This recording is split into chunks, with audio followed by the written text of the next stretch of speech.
Is there a special place where a person can look to find verbs? Of course, in sentences. And is there a special way to recognize verbs? That's what this film is about. We know that a complete sentence has two main parts: the complete subject, which tells what the sentence is about, and the complete predicate, which tells something about the subject. Now let's meet Joe and Nancy's dog, Princess. And now let's look for complete subjects and predicates in sentences. Let's try a sentence.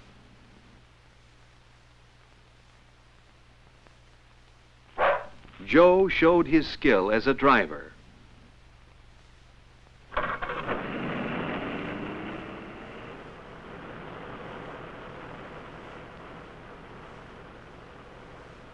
This sentence is about Joe, so that word is the complete subject. The rest of the sentence tells something about the subject Joe, so the words showed his skill as a driver are the complete predicate and complete subject. Let's try another sentence. Joe's car developed engine trouble.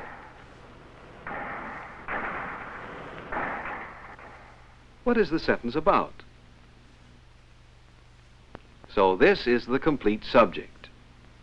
And what is it that tells us something about the complete subject? So this is the complete predicate. And together we have a sentence.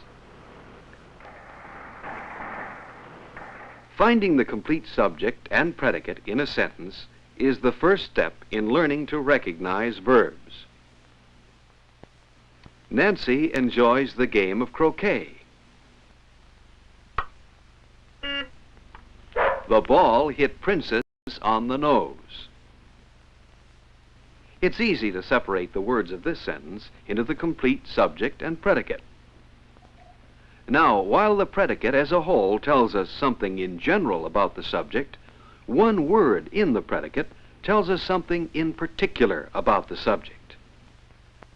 Hit tells us what the ball did. It tells us about an action of the subject of the sentence. Let's look at another sentence. Princess returned the ball.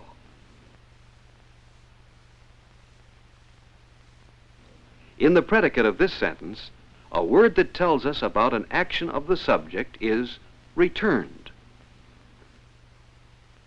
Nancy smiled at her pet's playfulness.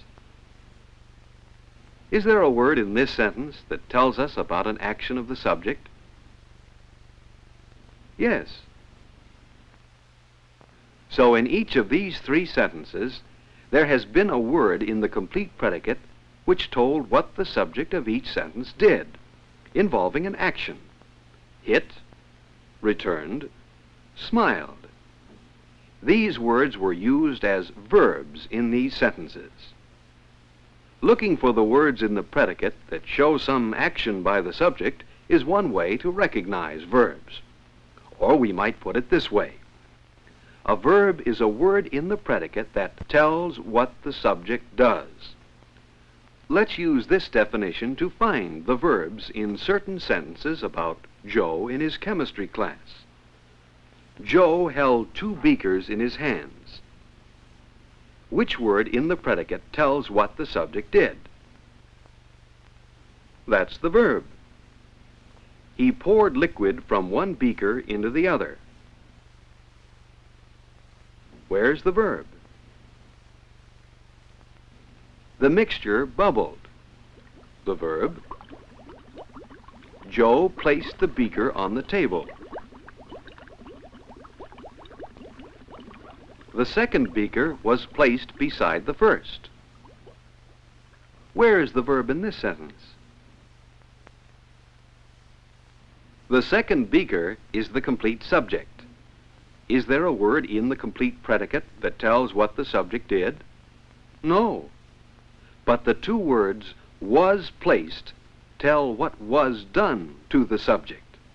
What happened to the second beaker? It was placed beside the first. The word was is a helping word. Look at the two words was placed. They are used as a verb in the sentence. So now we must add to the chart we began before the statement that a verb is also a word that tells what is done to the subject. When a verb tells what is done to a subject, it is made of more than one word. Let's see more examples of this kind of verb. An election is scheduled at school. An election is the complete subject. What is done to it? It is scheduled. So is scheduled is used as a verb in this sentence.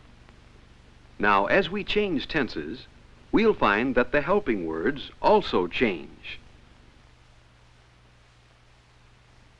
Nancy has been nominated for room treasurer. What is the complete subject? And what is the verb in the complete predicate?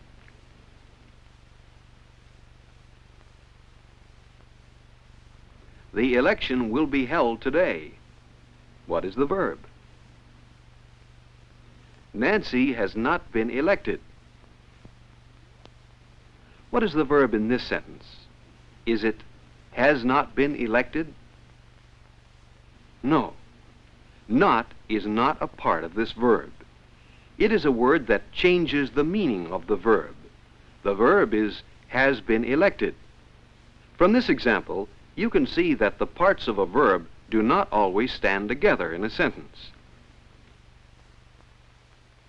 So far, we've seen that a verb tells what the subject does or tells what is done to the subject.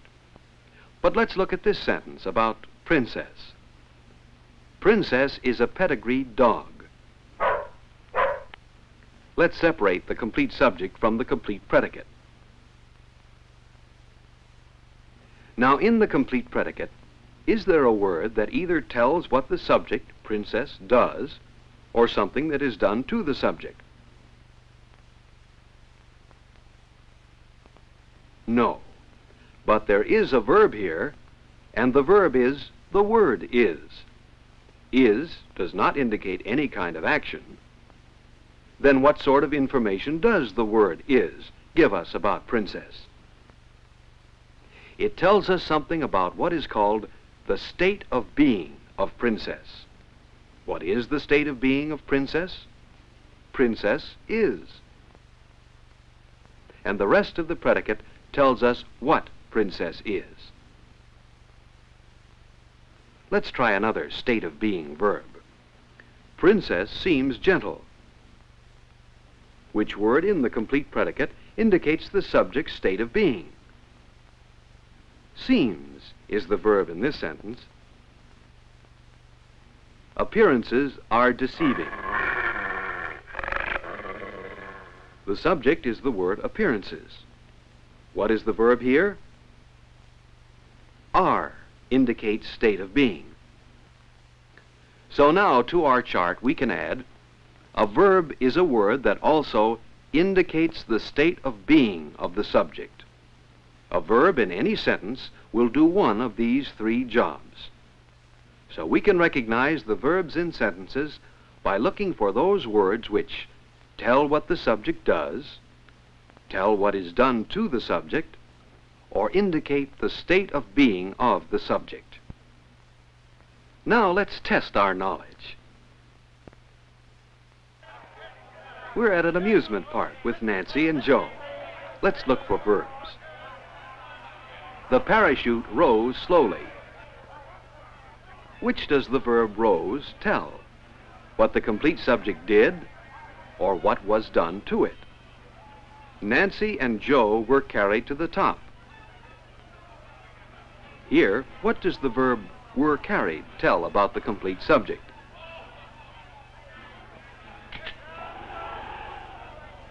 Nancy seemed frightened. Does seem show action or state of being? Why is this place called an amusement park? Where is the verb in this sentence? You can find it if you remember what a verb does. By learning this definition, you can learn to recognize and use verbs effectively.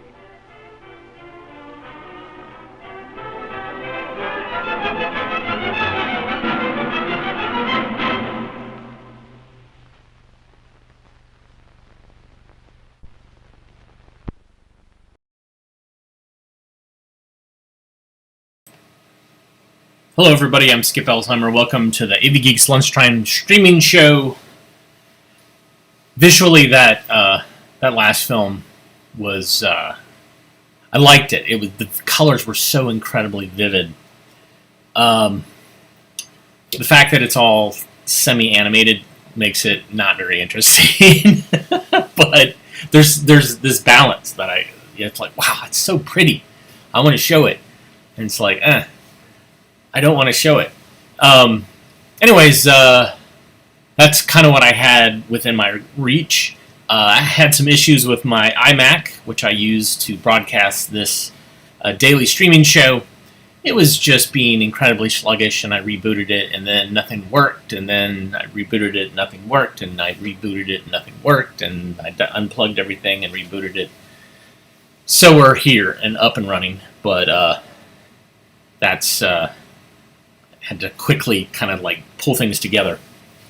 And that's what I do is sometimes, I put together themes of films that I have, and sometimes it's just kind of a grab bag of like this, oh, this is interesting, and oh, I haven't seen this, and oh, this might. So that's kind of what the AV Geeks Lunchtime streaming show is all about, where we watch 16mm films, and sometimes they're relevant, sometimes they aren't. Inadvertently relevant happens a lot, which I love. The next film we're going to watch is actually on the telecine. It is a space age film. We are past the space age, believe it or not. When someone talks about space age technology, they're talking about something that was 60 years ago. So now, I don't even know if we're information age now or even past that. I don't know what age we are in. So, anyways, here is the balance of life in the space age. It's really kind of a fascinating film. I've seen it before, but I enjoy it. Here we go.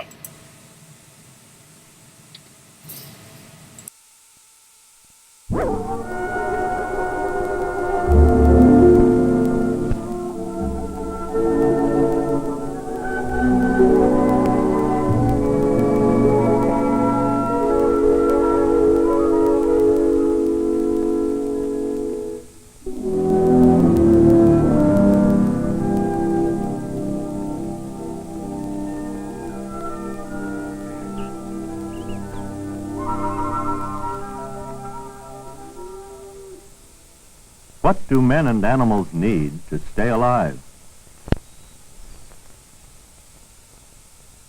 One important need is oxygen. There is oxygen in the air we breathe.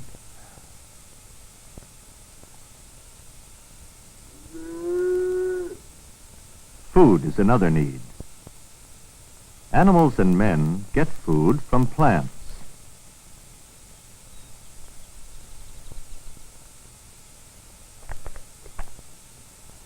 Or they may get food from other animals, which in turn eat plants. A third basic need is water.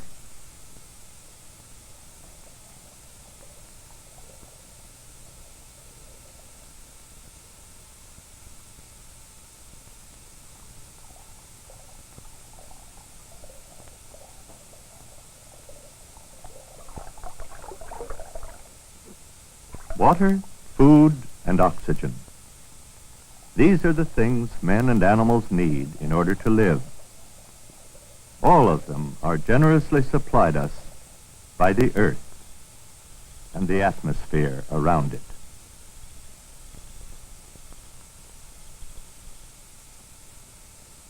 But now man has found a way to leave the earth.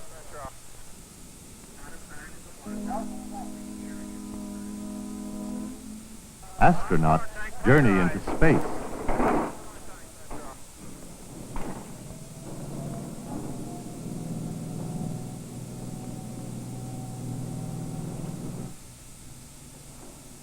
Away from the Earth, his natural home, an astronaut will not find the things he needs to live. To keep alive in space, he must take with him all of the oxygen, food, and water his body will require.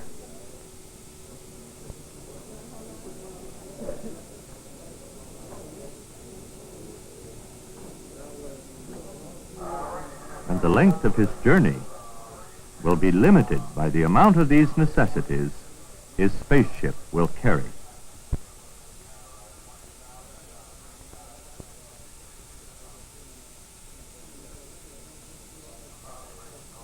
But if man is to explore the distant planets, if he is to build a base on the moon, he will need much larger supplies of oxygen, food, and water than he can hope to carry from the Earth.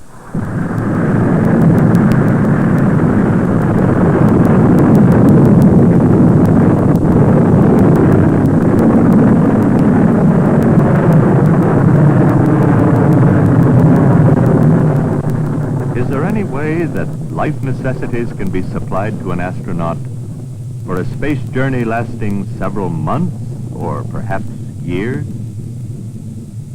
We may find an answer if we understand how these basic necessities are provided on Earth. Let's examine one small part of the Earth's surface, a freshwater pond.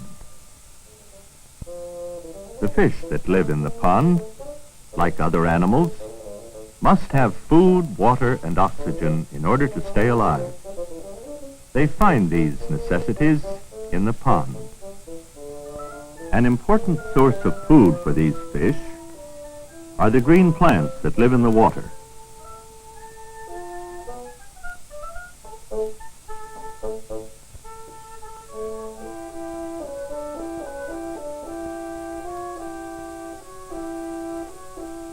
Plants also produce oxygen. In bright sunlight, bubbles of oxygen can be seen on their leaves or rising from them. The brighter the light, the more oxygen they produce. Light is needed by plants. Plants also need a gas called carbon dioxide. In the pond, plants can get carbon dioxide from the fish.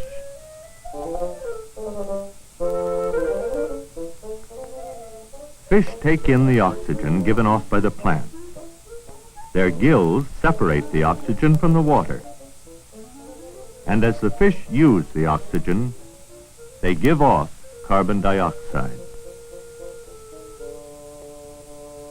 The plants, in turn, use the carbon dioxide to grow, forming more oxygen and more food for the fish.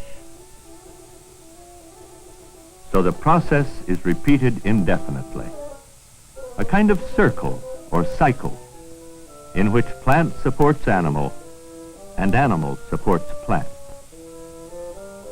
Such a community of living things, each depending upon the other, is called a balanced system.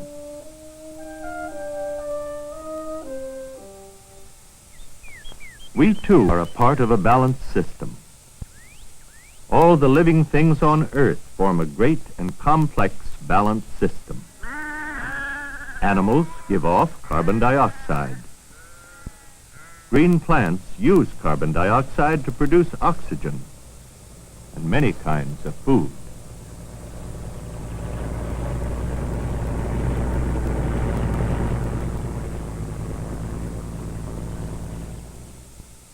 On Earth, plants and animals depend upon each other. They support each other just as do the fish and the plants in the pond.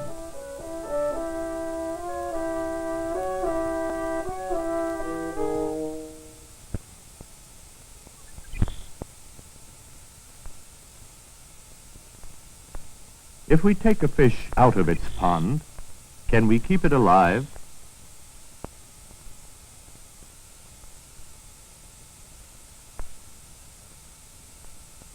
We can, as long as we give it the things it needs to live.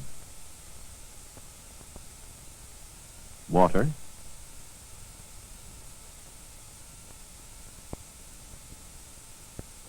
oxygen,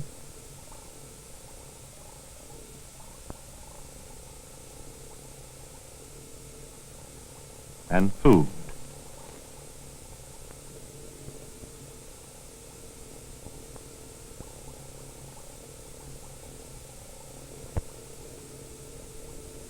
As these are used up, we can, of course, add more. But can we, instead, create in the tank a balanced system that will work like the one in the pond? Green plants will grow in the tank, given enough light.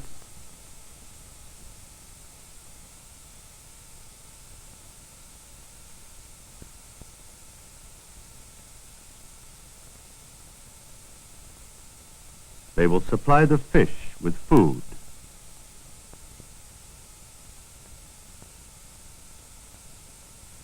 As the fish takes in oxygen, it gives off carbon dioxide,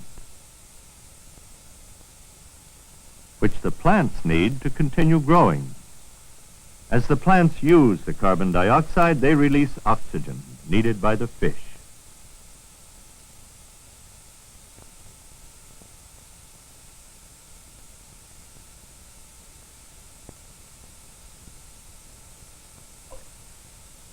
With the proper balance between plants and animals, the tank can even be closed up. Nothing more need be added. Plants and fish will supply for each other all the basic needs of life. We have made a small, balanced system. Can a balanced system be created to keep a man alive inside a spacecraft?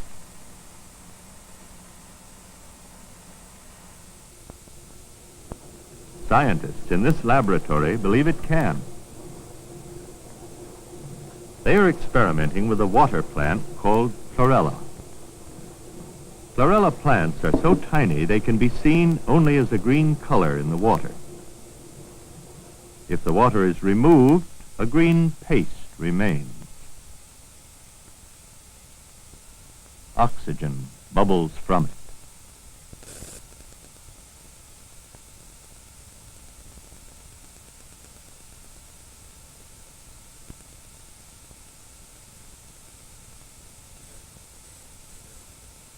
If we examine a bit of this paste under a microscope, we can see that it is made of tiny individual chlorella plants.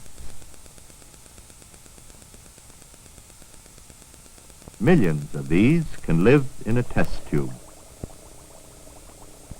Like all green plants, they require light in order to grow. In a spaceship or on a moon base, chlorella could be grown in tremendous numbers. Since they are green plants, they need carbon dioxide. They give off oxygen.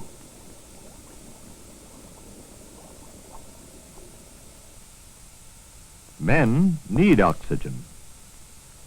They breathe out carbon dioxide.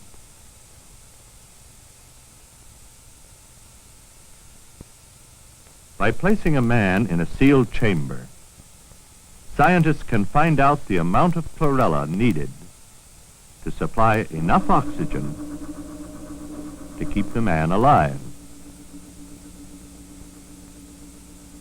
And they can find out whether the man breathes out enough carbon dioxide to keep the plants alive.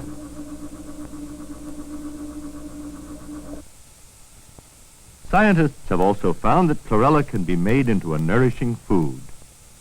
They have made chlorella flour. From this, several kinds of food have been prepared. Tests have shown that chlorella muffins are not only healthful, but good tasting as well.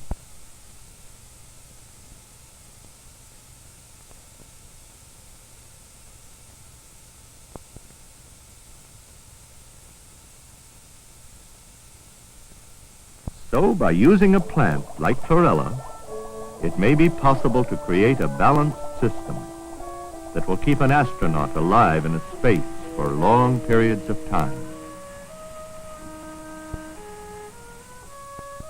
Just as the fish can stay alive in its sealed aquarium. So the further exploration of space depends in part upon our understanding of life on Earth. And the great balanced system of which we are a part and upon which all life depends.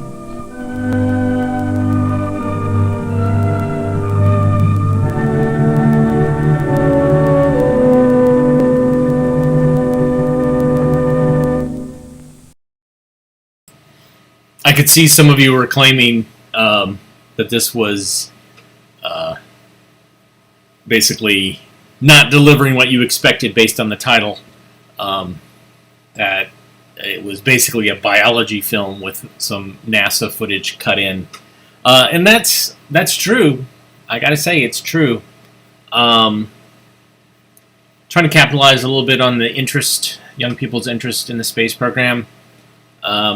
But honestly, it's talking about the same issues. I certainly have other films that kind of address the same thing, but it's almost all space footage, test footage. Surviving in Space is one. It's an Encyclopedia Britannica film.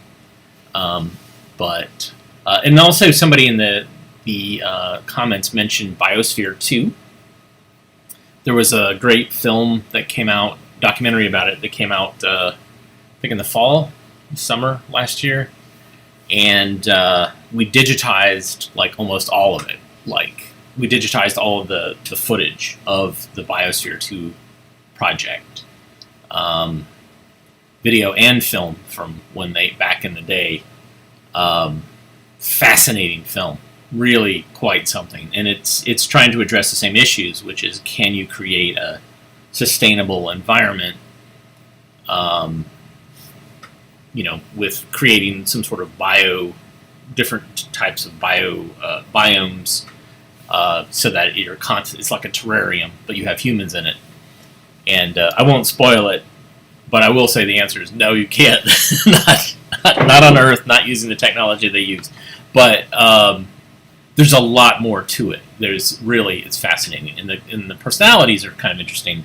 And I would say that this was part of our digitizing a bunch of cult stuff, because they were cultish, people in the group, Biospherians. But it wasn't a negative cult experience. It was kind of interesting. So I do recommend it. I can't remember where you can see it now, but it's and it's not Biodome. It's not Biodome. It's called Spaceship Earth. Pauly Shore. No. One day I'll tell you my Pauly Shore story. Okay, where are we at? I should say thanks. Some people after hours donated coffee yesterday, and that was much appreciated. Coffee is a very sacred element here at avgeeks. It helps percolate our nervous systems so that we can deal with the fact that a computer won't boot properly over and over and over again, and not freak out. Let's see. Next, the title is clipped. It's called Dog Show, and I'm not quite sure who made it. But it seems to be a lot of little news items related to dogs. So here's Dog Show. With walls of fluffy wool. Now his troubles really begin, for he's a big family man with many responsibilities. But mothers don't make such all by herself, so a cunning little nurse willingly helps. Truly a dog's life from now on, but she takes it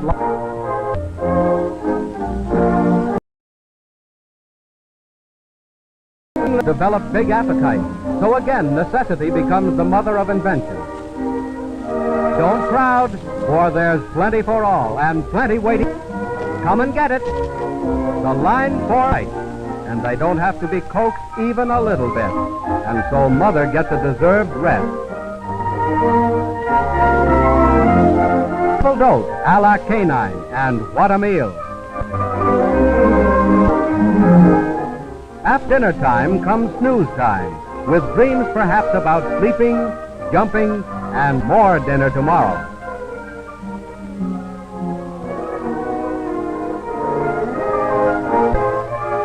These are funny little fellows, as curious as you are to know what it's all about. But in summer heat or winter chill, babies arrive just the same. Keen for lots of food, crisp air, plenty of vigorous exercise, little pups will soon be living up to their name. Huskies, that's what they are. It's mush, mush, mush over the windswept frozen wastes of the Arctic. Speedy dog teams, the never-failing transportation for northern lands of long winters and deep snows.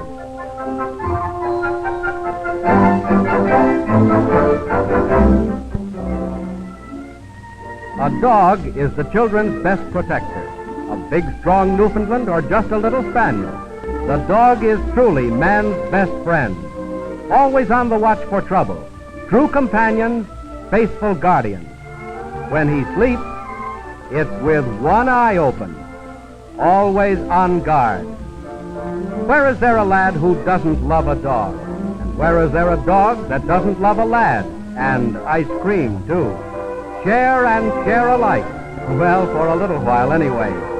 Then complete understanding between a good boy and an ever-faithful pal.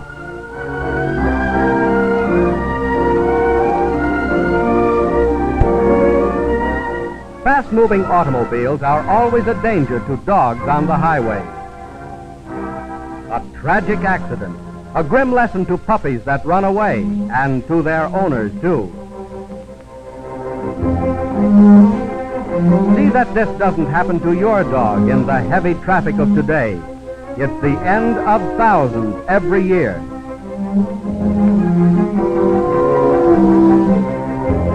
But save your tears. It isn't as bad as it looks. This time it's a trained dog that lies motionless until his master says, "Up!" But he teaches an important lesson. All dogs cannot boast of private swimming pools. It's a swan dive, canine style. A double header with the pup showing top form. But the best part seems to be getting out. The blue bloods of dogdom, the show of shows. Here the best in the world parade for the highest Kennel Club award. Setters stand at attention, while Bedlingtons look sheepish as the judges note their points and pick the winner.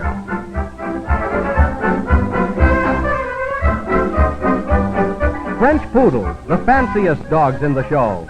Although years ago they were considered to be high in the retriever class, now they get all trimmed up, and are they proud. A study in streamlined beauty, the Great Dane, a head that denotes kindliness but determination. Then some lowboys that are always friendly, the Dachshund. No streamlining here, but prize winners every one. Wait a minute, you're not through yet. The small terriers are important. A study in black and white, the noble shaggy shepherd. A non-beauty contest of English bulldogs, all groomed up and ready to look ferocious. My, don't they seem fierce? Really, though, they're one of the kindliest dogs known. But you'd better treat them kindly, too. The aristocracy of dogdom, the Russian wolfhound from the court of the Tsar. Dogs of all breeds, all colors, all sizes. Ugly dogs, pretty dogs. And, of course, a feature of every show, the largest and the smallest. It's hard to believe that they belong to the same family.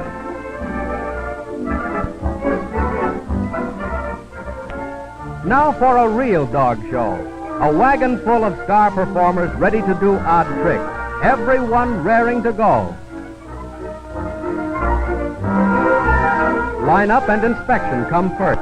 All up and steady. Attention, please. Get set. Okay.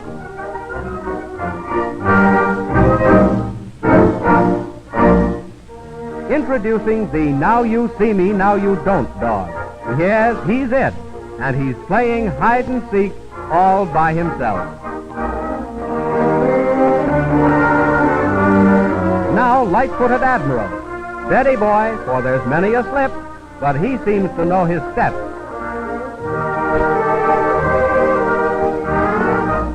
Next, Happy ascends without the help of wires, right on up to the top to win a great big hug. Maybe that's why he doesn't mind the trip. Now for Flippo, a whirlwind on 4 legs, turning with timed action and absolute balance to land on his feet. He's a wire-haired to be proud of.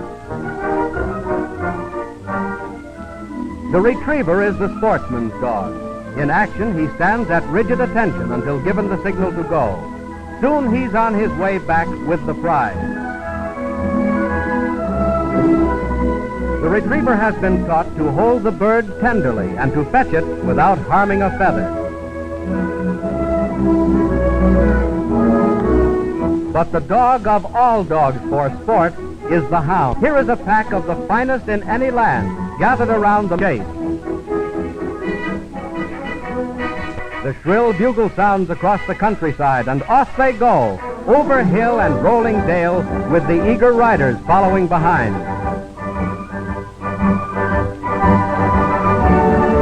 The real hunt thrills begin as they near the quarry.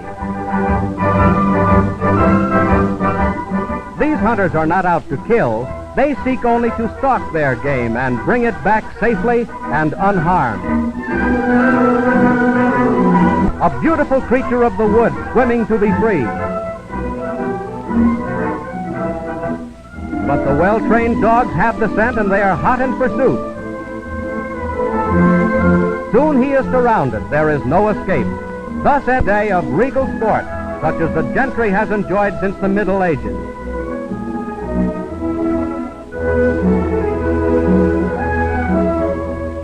When day is done, dogs, like their masters, must, and like good people, say prayers before reaching.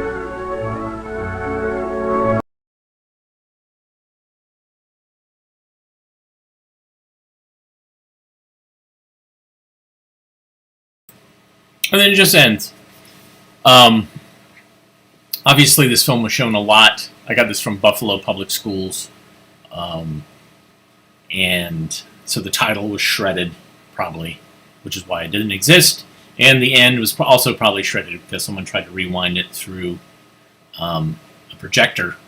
And I did some research on the title, and the title was correct. A lot of times you can't really trust what somebody has called a film if there's no title on it.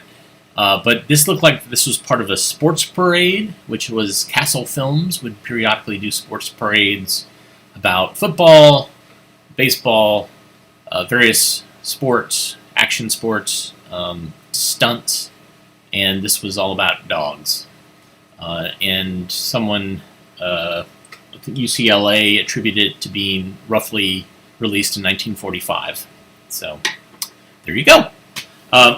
So Eugene Castle, or someone for his company, probably took newsreel footage and smushed it all together and released this. So there it goes. I have not seen this next film.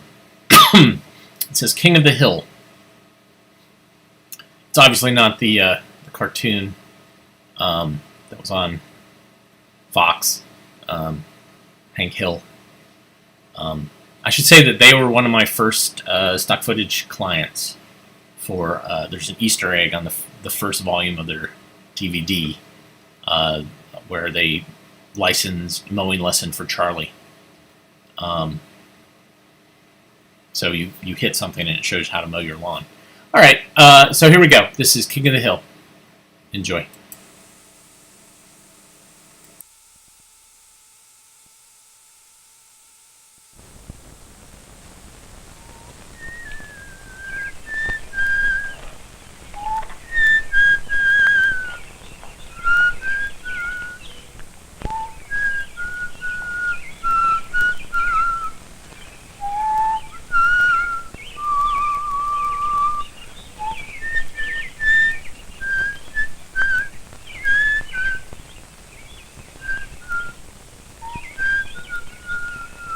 There are so many perfect forms from the one kind of nature. There are so many shapes of life sharing each other's differences.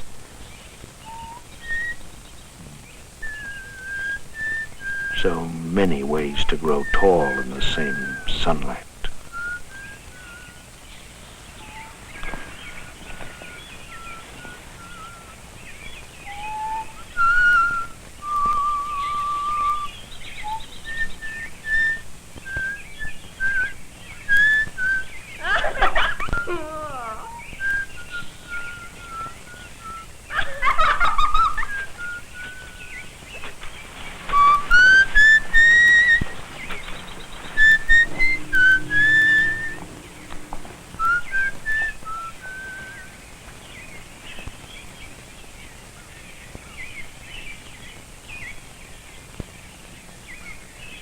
This is a place of many tiny seeds of different kinds, colors, which together have grown to form the forest.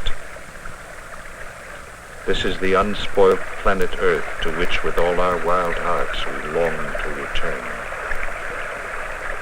Ourselves the seed.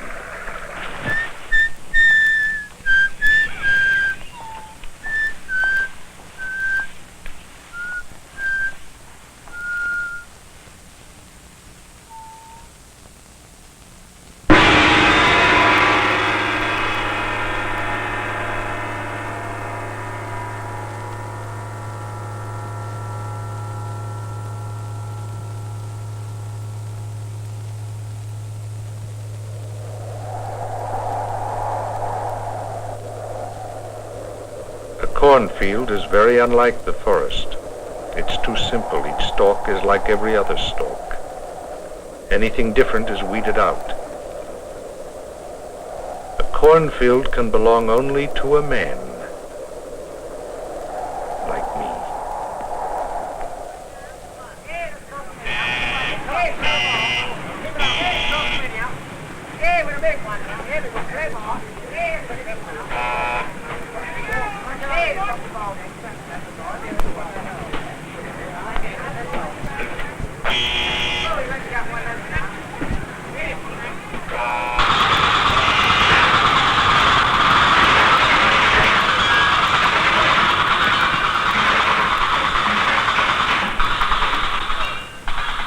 As a man-child, I came into the world with a choice. I could grow up like the forest or the cornfield.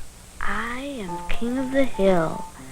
Wherever I am, whatever I do, there is only a me, never a you.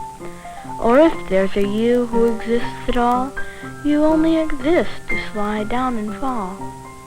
Then I, the king, will move in for the kill and thrust you down from the top of my hill.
Being the only one on top of the hill is not always fun.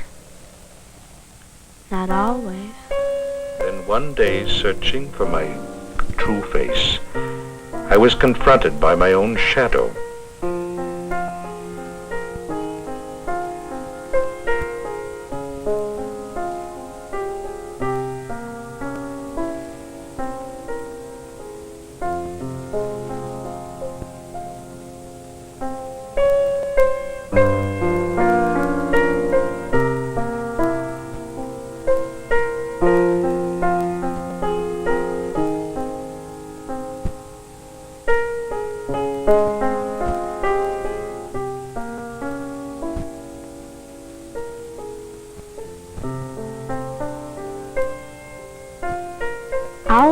king in a world of faces in which it's fun to play. They're with me when I want them through every lonely day. And when I make a face at one, the face comes back in kind, because no matter what its shape, the face is always mine. With this view of myself, I spun into the world as the hub of my own wheel of fortune.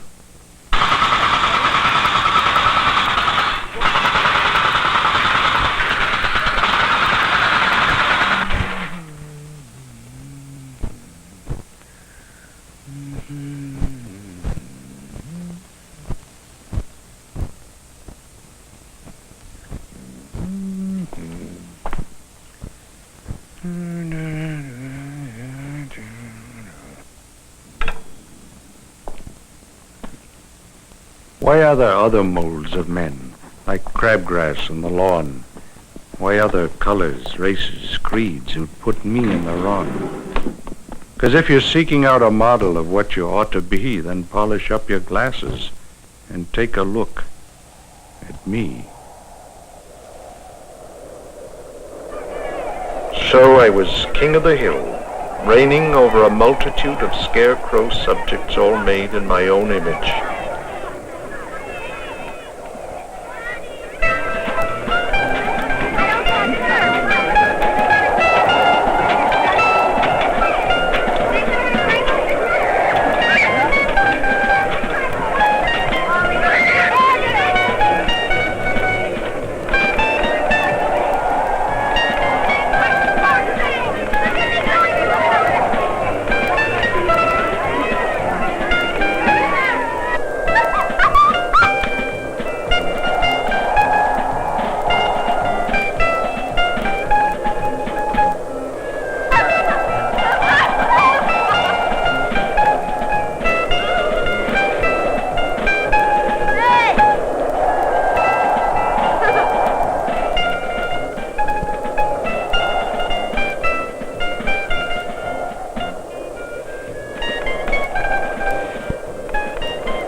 Being the only one is not always fun.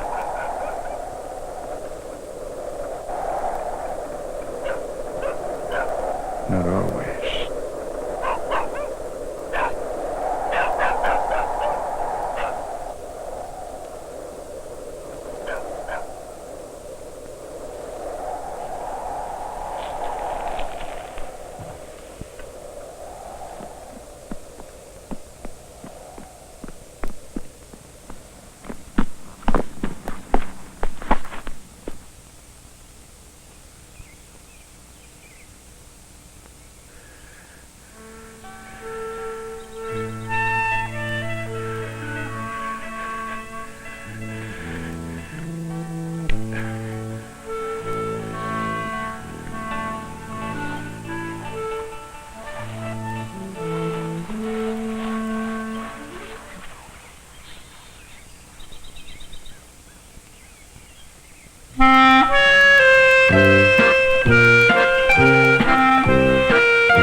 Finally, I learned that every man-child must grow up to see his true face reflected in the many faces of mankind.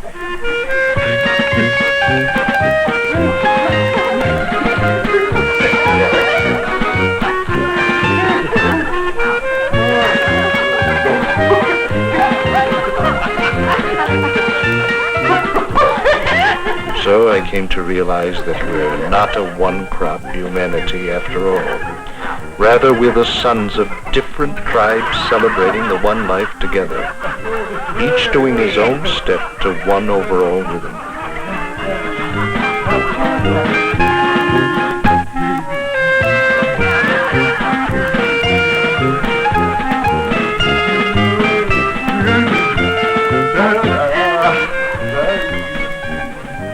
Can it work?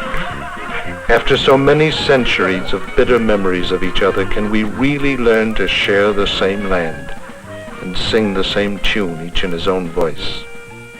Can it? Will it work? Or do too many of us still want to be king of the hill?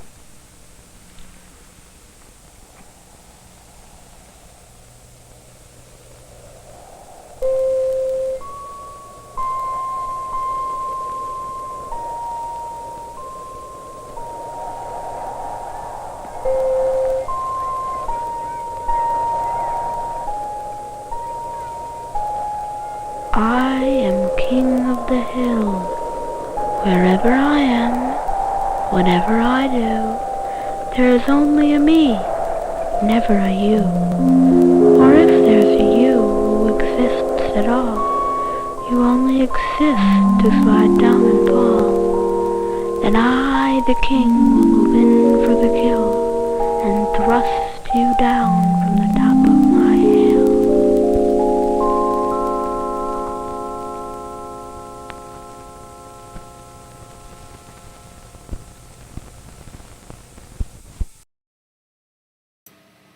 I'm so excited.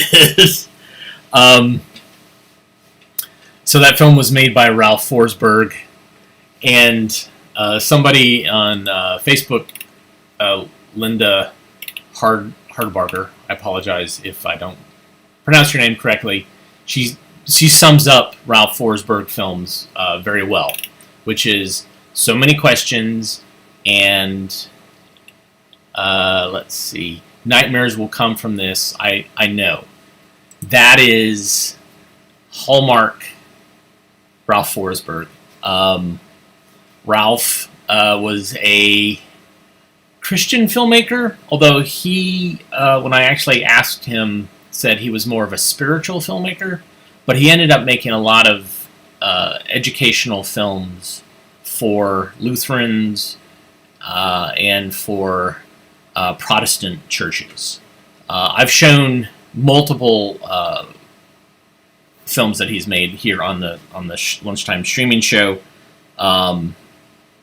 Stalked, which is about a man who returns to his home country of the Netherlands, goes to Amsterdam, and is stalked by a Dutch Jesus, and it's pretty horrifying. Parable, which was made for the World's Fair, 1964 World's Fair, and was condemned by almost everybody as being heretical because it supposedly showed Jesus as a clown, and people just didn't like that. I also showed Ark, which is another film which was borrowed very liberally for the film Silent Running, and Ralph actually sued them.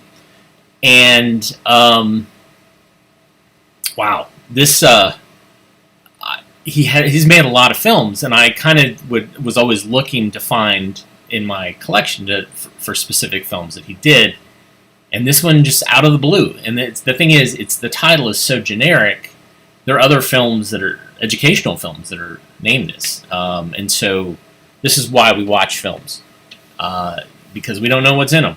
And this one, of course, leaves more questions than it answers. It proposes some interesting ideas, but doesn't really. It's kind of open air. There's some odd imagery in this. All of this is Ralph Forsberg, and he also helped make the film Late Great Planet Earth, which really traumatized me as a child. I saw it as a child and was convinced the world was coming to an end, and had nightmares for months. I had to sleep in my parents' room the night that I saw it. It freaked me out. So when I had an opportunity, thanks to Mark Quigley at UCLA, to meet Ralph Forsberg at his home in California, I jumped on at the chance, because this was an opportunity for me to reconcile this trauma, this psychic trauma in my head, and talk with him. And the thing, what was interesting is that, in collecting these educational films, I discovered that he had made these other films that were really odd, and I was like, this is really crazy. So I went, because they were doing a retrospect of Ralph's films at a local cinema, and so I got to spend the afternoon with him, thanks to Mark, and a very kind man. Didn't answer all my questions to my satisfaction, but it was good to see him. It was a way to for me to process what I had gone through when I was a child, and that's what it's all about, right? Meeting your demons and conquering them, or at least shaking their hands warmly. So, yeah, that's so. Again, this is why I dragged this giant piece of equipment from the archive to my home basement, is so that we could pull films from the archive and then watch them. And so watch things I've never seen before and make new discoveries. And so I'm a little giddy. It could be because Ned gave me some coffee. So thank you, Ned, for the coffee. If you guys liked what you saw today, or at least were mildly amused by it, it gave you a break, you can hit like and subscribe. You can buy us coffee. You can go to avgeeks.com, and there's DVDs for sale there.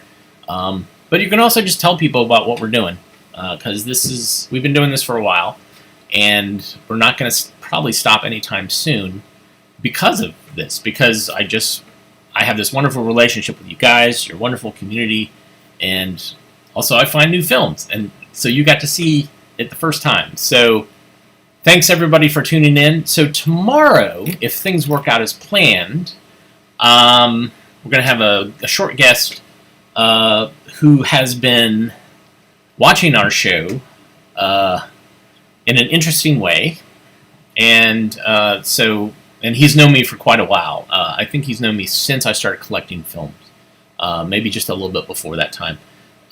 So we'll talk with him briefly. And then on Thursday, the plan is that we'll have Josh Schaefer from Lunch Meat VHS, who I've worked with the VHS-tival and with other projects, and we're going to watch some after-school specials, which he also has on videotape.